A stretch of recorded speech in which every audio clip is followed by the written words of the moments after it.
কিছু সুন্দরী মুখোশধারী বউ আছে না, বউরা যদি স্বামীর ঘরে এসে যদি স্বামীর তার উপরে যদি শুকরিয়া আদায় না করে, আমার মনে না করে, যদি 2 টাকা ইনকাম করে সেই 2 টাকায় যদি মায়ের বাড়ি পাচার করে, বা শুধু মার তা ভালো, বাবার তা ভালো, ভাইয়ের তা ভালো, বোনের তা ভালো, নিজের স্বামীর তা ভালো না, আমি লিখিতভাবে বলে দিতে পারি সেই পুরুষটা কোনোদিনও কখনোই ওই বউ নিয়ে সুখে থাকতে পারবে না।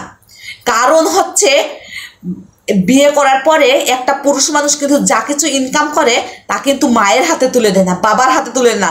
ঠিকই মনের কথাগুলো বোর কাছে বলে, কি তুই কি করবে, কোন টাকা করবে, বোর হাতে দেয়। আর সেই বউ যদি সেই ঘরের ভিতর থেকে, হাতের ভিতর থেকে চুরি করে যদি মা বাবার বাড়ি পাচার করে, আমার না করে, সেই বউ নিয়ে একটা পুরুষ মানুষ কোনোদিনও সুখী হতে পারবে না।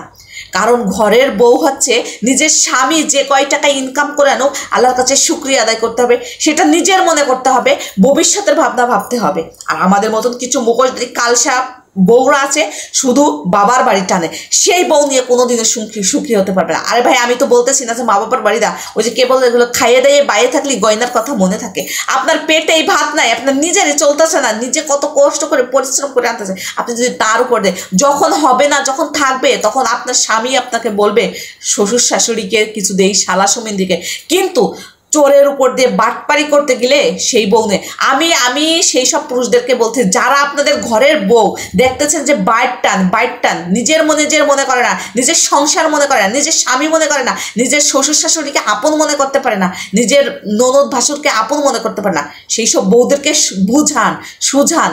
আর যদি এবার নাই বোঝে, এটা তো ভাঙা মানে গরু ছাগল না যে বিক্রি করে দিলাম, কিন্তু মনের কষ্টগুলো চাপে রেখে নিজের পরিশ্রমের টাকাগুলো ধরে রাখার চেষ্টা করেন। আমার কথাগুলো তিতা হলেও সত্য, মিলিয়ে দেখেন।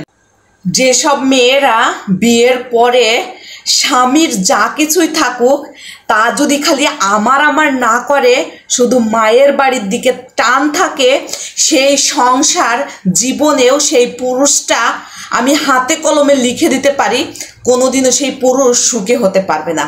কারণ আমাদের সমাজে এখন কিছু মেয়েরা আছে যে মানে শুধু স্বামী দেখে আসে, কিন্তু দেখে যে ও বাবা হ্যান্ডসাম একটা ছেলে, ভালো চাকরি করতেছে, মনে হয় বিয়ে করলে মনে হয় রাজপ্রাসাদটাই মনে হয় আমার হয়ে যাবে।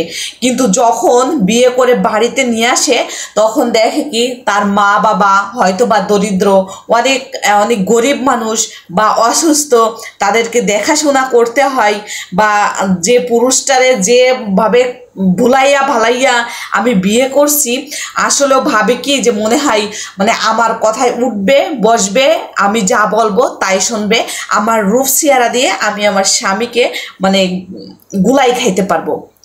আসলেও সব পুরুষ কিন্তু এক না।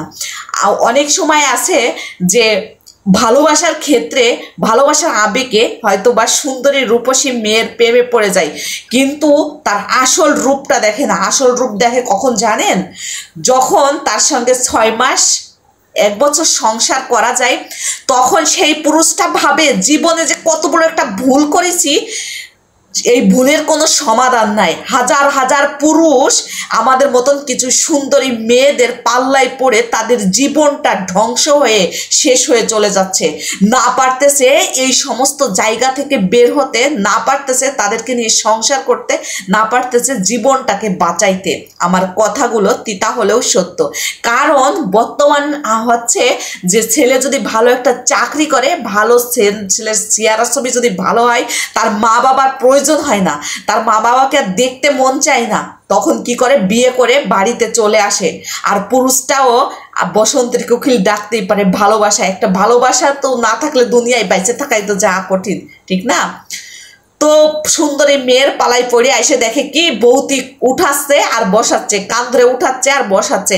কারণ ওই যে ভালোবাসার ফাঁদে পড়ে কাবিনে বাইন্দে থুইছে 10 লাখ টাকা, 5 লাখ টাকা, বলতেছে তুমি যেখানে থাকো সেখানে আমাকে নিয়ে যাও, নাহলে বাসা ভাড়া করে আমাকে রাখো, আমি তোমার মা বাবার ভাত রান্না করতে পারবো না, আমি এরকমের পরিবেশে থাকতে পারবো না, আমি তোমাকে দেখেছি, আমি তোমার মা বাবার ভাত রান্না করতে আসিনি। তো তখন ওই পুরুষটা বুঝতে পারে যে আমি ঘরে কাল সাপের চোখ বিষাক্ত কি একটা মহিলা বা মেয়ে আনে ফেলছি, কিন্তু সেখান থেকে সেই ফাঁদ থেকে বের হতে পারে না। আর যেসব মেয়েরা বিয়ের পরে শুধু মা মা, বাবা বাবা, ভাই ভাই, আমার মা